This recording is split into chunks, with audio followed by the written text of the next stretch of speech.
अगर किसी पार्ट की मोटाई 3 या 4 mm हो और वो पतला हो तो उसे कितनी लंबाई में जॉज में क्लेम करेंगे।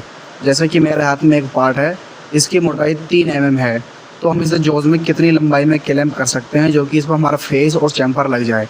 तो आज हम जानेंगे इस वीडियो के अंदर, वीडियो अंत तक देखते रहिए।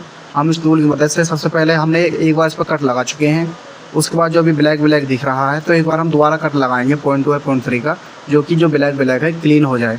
वीडियो में बने रहिए, मैं आपको इसकी सेटिंग लगाना दिखाऊंगा, सेटिंग किस तरह लगाई जाती है, और उस पार्ट को मैं दिखाऊंगा कि कितनी क्लैम में पकड़ के उसको हम बनाएंगे। सबसे पहले हम इस टूल को इस जॉज के करीब लेके आएंगे, उसमें टच करेंगे इस पेंडल घुमाकर। तो हम टच कर लेते हैं, वैसे हमने 0 करके रखा है, फिर भी आपके सामने एक बार दिखा देता हूँ। उसके बाद टच करने के बाद 0.2 का हम कट लगाएंगे इस पर, RPM चक्का घुमा देते हैं।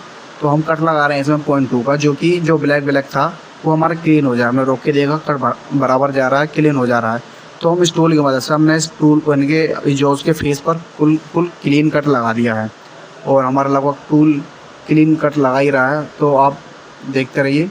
तो हमने कट लगा दिया इसमें, अब देखेंगे चारों तरफ कि तीनों जॉज में बिल्कुल क्लीन कट आया है।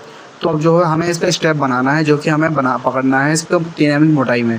तो हम जो है कितना स्टेप तक हम उसको पकड़ेंगे, यानी कि हम लेंथ कितनी पकड़ेंगे, 1.5 mm 2 mm कितना पकड़ेंगे। तो सबसे पहले हम जो है इस टूल को पकड़ेंगे, जैसे हमने एक कट लगा दिया है इसमें।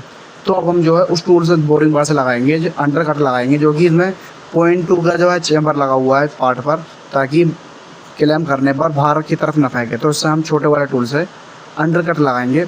तो अब इसमें क्लैम कर लेगा, चैम्फर में गट्टा बन जाएगा, तो चैम्फर वहाँ जो है वहाँ जाके अटक जाएगी।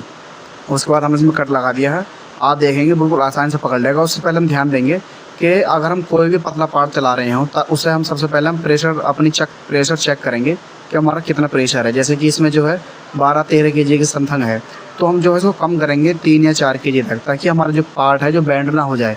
उसके लिए हम जो है हमारी चक का जो प्रेशर है इसको कम करने के लिए है, इससे हमारा प्रेशर जो है कम हो जाएगा। उसके बाद आप यहाँ देखेंगे हमारा जो प्रेशर आ चुका है 3-4 kg के समथिंग आ चुका है। इससे क्या है कि लोड नहीं पड़ेगा और हमारा जो पार्ट है बैंड नहीं होगा।